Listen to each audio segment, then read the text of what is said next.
Сооронбай Жээнбеков үй бүлөсү менен Кыргыз өлкөсүнөн чыгып кетти.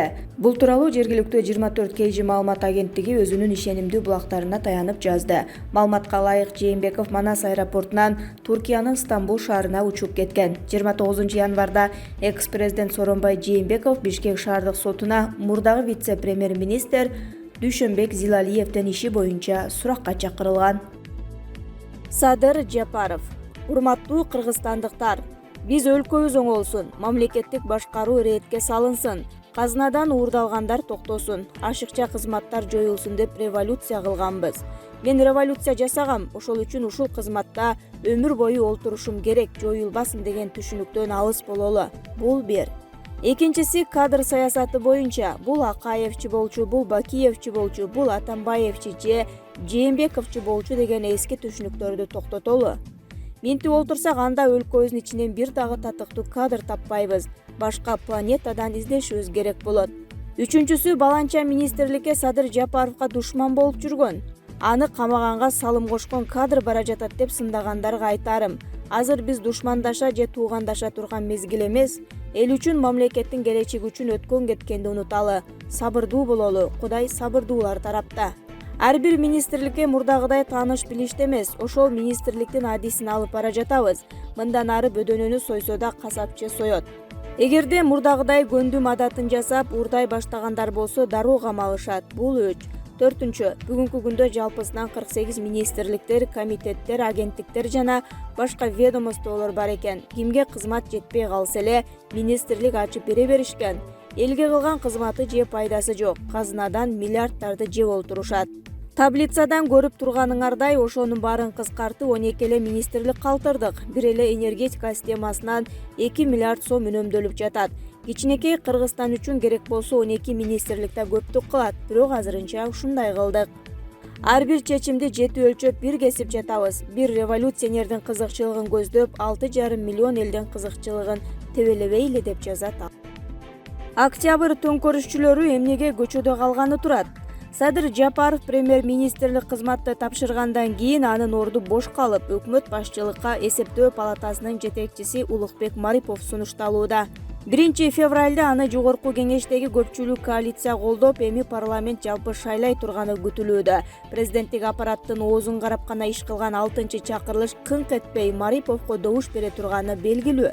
Демек, ушул жуманын аягына чейин жаңы министрлер кабинети толугу менен ишке кирип калышы толук мүмкүн. 1 февраль күнү кечинде өкмөттүн болжолдуу курамы жарыяланды. Бул тизмеде 5-6 октябрдагы тополоңдо бийлик алмашууда активдүү катышкан вице-премьер-министрдин милдетин аткарып жаткан Элвира Сурабалдиева менен Максат Мамытканов жок. Ошондой эле маданият, маалымат жана туризм министри Нуржигит Кадырбеков, айыл чарба жана мелиорация министри Тилек Токтогазиевдер борттон ары ыргытылганын байкоого болот. Мындан сырткары, октябрь окуяларынын катализатору Сыймык Жапыкеевдин орду жоюлуп, анын милдети ИИМге жүктөлгөнү жатканы кабарланууда. Демек, жогорудагы 5 революционер ээлеп турган креслосунан айрылат. Кандай болгон күндө да бул төңкөрүшчүлөр 3 айдан ашык убакыт иштеп өздөрүн көрсөтө албады. Бири да көзгө көрүнө турган элдин купулуна толгон иш жасаган жок. Бийликке келелекте 10 олигархты бир камай турганын айтып күпүлдөгөн Жапыкеевдин артынан далай сөздөр ээрчиди. Сурабалдиева болсо курулай пиар менен алектенип, мамлекеттик сырларды ачыкка чыгаргандан башка эсте кала турган иш кылбады. Элди эле митингде кыйкырып чыккандар чыныгы популисттер экенине ынанып калды. Эми жаңы өкмөт элдин ишенимин актап, президент Садыр Жапаровдун шайлоо алдында берген убадаларын жүзөгө ашырууга аракет кылса. Канатбек Аскаров. Сыймык Жапыкеев: Финполду жойгону жатышат, Жумалиевдин балдарын камактан чыгарышты. Экономикалык кылмыштарга каршы күрөшүү кызматынын төрагасы Сыймык Жапыкеев аталган кызматты жойгону жатышканын жана алар кармаган жогорку кеңештин депутаты Кубанычбек Жумалиевдин балдарын сот бошотуп жибергенин билдирди. Финполду эл колдойт, Финпол элге иштейт. Жумалиев 100 миллион сом жана инвестордун 800 миң долларын бир күндө өкмөткө коем, балдарымды чыгарып бер дегеннен биз аз андан көбүрөөк болсун деп болбой койсок, 1 май райондук соту чыгарып салды. Бюджетке бир тыйын төлөгөн жок, балдары камактан чыгып кетти деп жазды Жапыкеев. Өкмөттүн жаңы структурасында экономикалык кылмыштарга күрөшүү кызматы өз алдынча структура болбой кала турганы айтылууда. Искендер Осмонов: Сыймык Жапыкеев кызматтан кетерин билип, Финполдун колуңду тарт деп жаза баштады. Баягы кухнядагыдай элге кайрылуу жасаптар. Кухняда отуруп карантинде зериккен элди алаксытып, мыйзамсыз байыган чиновниктердин атын атаган эле. Бирок ага жакшы мүмкүнчүлүк түзүлүп, кызматка келди. Бирок ошол кызматтан да болушунча өзү да байыганы тар чөйрөдө жакындары айтып жүрүшөт.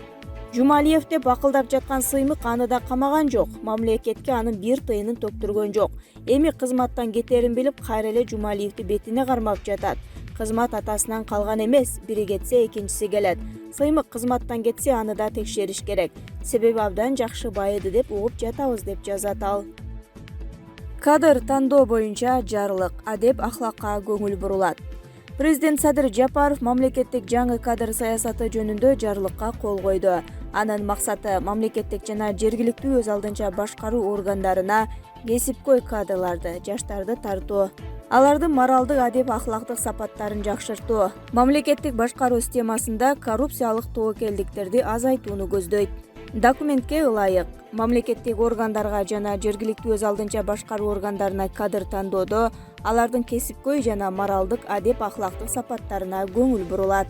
Кадр тандоодо жыныстык, улуттук, тилдик белгиси, ошондой эле майыптык белгиси боюнча чектөөлөргө жол берилбеши керек.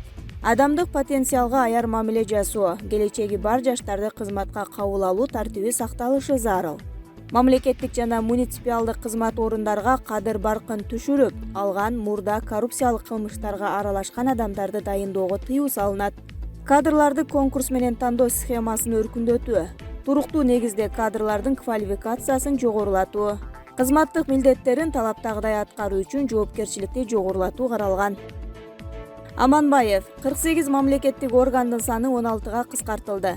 Кыргыз өкмөтү мамлекеттик кызматкерлердин штатын кыскартып, алардын ишин оптималдаштыруу ишин жыйынтыктап президентке жиберди.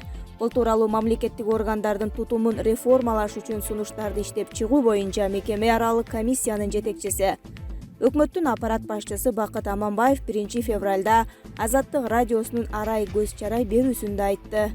Анын негизинде Кыргызстандагы 48 мамлекеттик органдын саны 16га кыскартылды. Жаңы регламент жоболор иштелип чыкты. Жаңы өкмөт ошол жаңы түзүмдүн эрежени негизинде иш алып барышы керек. Аманбаевдин сөзүнө караганда, чакан өкмөт куралат жана мурдагыдай ар бир тармакты тейлеген вице-премьер-министрлер болбойт. Мамлекеттик агенттиктер, комитеттер менен фонддор министрликтердин алдына тармактары боюнча кошулду. Аманбаев былтыр ноябрь айында Кыргызстанда 28 000 мамлекеттик жана муниципалдык кызматкер бар экенин билдирген. Бул өлкөнүн ар бир 447 жараны атка минер дегенде түшүндүрөт. Алардын айлык акысына 48 миллиард сом жумшалат.